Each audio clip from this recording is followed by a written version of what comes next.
Ok, essaye de t'en souvenir. On est dans les années 2010, je sais pas t'avais quel âge, mais je devais sûrement être un gamin, voire un ado comme moi. C'est la fin des cours, tu rentres chez toi avec tes potes de ton quartier et vous parlez de tout ce qui fait kiffer un gosse à cette époque. Donc tu te retrouves à montrer tes cartes Pokémon et Yu-Gi-Oh à l'un, pendant que l'autre vous demande si vous serez là sur Skype pour faire le secret de Call of the Dead. Après 2-3 rues, la discussion dévie. Vous êtes devant chez toi, t'as pas envie de rentrer car il te dit que dans le dernier scan sorti sur Captain Naruto, Toby serait Obito. Toi, en tant qu'Animoni, t'es hypé par l'info. Du coup tu rentres, tu retires tes chaussures, tu poses ton sac, t'allumes la télé, tu mets Game One mais trop tard. L'épisode est déjà fini. Tant pis. Ça. Du coup, t'attends que la pub passe en mangeant tes céréales et quand tu finis, tu vois ça.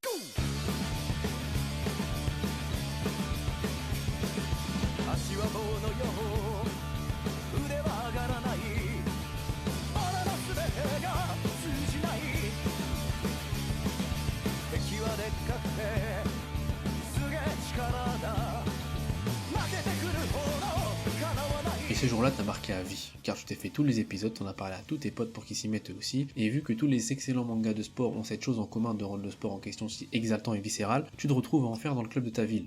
Mais il y a un souci. Durant toutes ces années, tu t'es fait berner par le diable en personne sans jamais t'en rendre compte. Achille 21 n'est pas un manga de sport comme les autres. Et s'il est mon deuxième manga préféré, c'est pour son histoire, ses personnages, ses grands moments shonen, mais surtout pour une raison bien particulière, les métaphores et les thèmes sous-jacents qu'on découvre après plusieurs relectures. Parce que si toi, en 2010, tu pensais voir des matchs de football américain sur ta télé, en réalité, ce qui se jouait dépassait largement le cadre du sport. Mic check.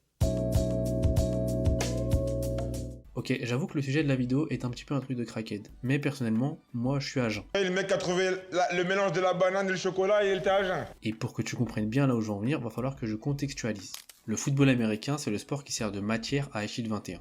Et en apparence, c'est un sport assez facile à comprendre. Deux équipes s'affrontent tour à tour, et le but est simple. Quand t'es en attaque, t'avances avec le ballon jusqu'à la zone d'en but adverse pour marquer, et quand t'es en défense, tu défends. Tu l'as compris, c'est un sport de gain de terrain, mais quand tu creuses, tu vois que c'est un sport ultra stratégique, un sport de spécialiste. T'as pas besoin de savoir tout faire. Un all-line finit généralement une saison sans avoir touché la balle une seule fois. Par contre, ce que tu fais, tu dois le faire mieux que tout le monde, et comme le sport est originaire du pays de l'oncle Sam, il est régi par deux autres valeurs.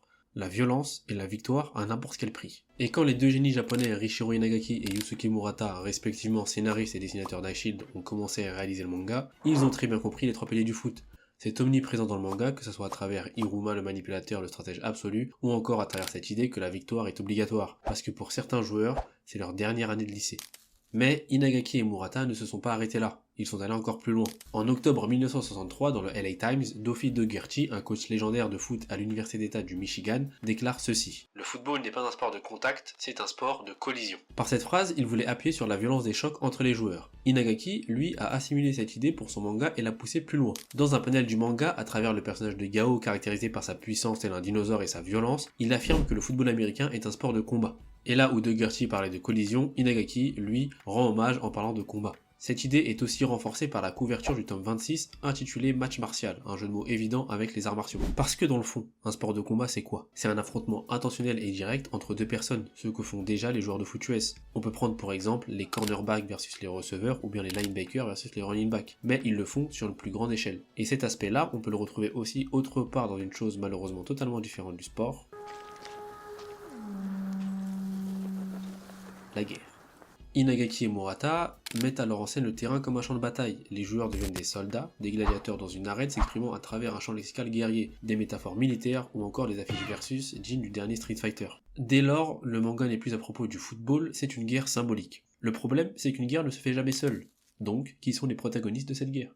Hiruma Yoichi, toujours armé d'un fusil et accompagné de son chien Cerberus, est le capitaine de l'équipe que l'on va suivre tout au long de l'histoire. C'est un personnage extrêmement extravagant et ce n'est pas un hasard. Tout ce qu'il fait a un but précis, déstabiliser les autres. Si je devais lui donner 3 adjectifs, ce serait manipulateur, stratégique et froid. Hiruma ne montre jamais ses émotions, sauf quand c'est pour piéger quelqu'un. Il manipule avec un carnet de menaces vide depuis le début, parce que ce type ne vit que pour une chose, être dans la tête des gens. Il ne croit ni au miracle, ni à la chance. Il se fie uniquement aux chiffres, aux probabilités et aux actions de ses adversaires. Je sais ce que tu te dis, c'est pas une présentation très glorieuse pour un protagoniste, et bien ça tombe bien, parce que Hiruma n'est pas le protagoniste. Le véritable héros de cette histoire s'appelle Sena Kobayakawa.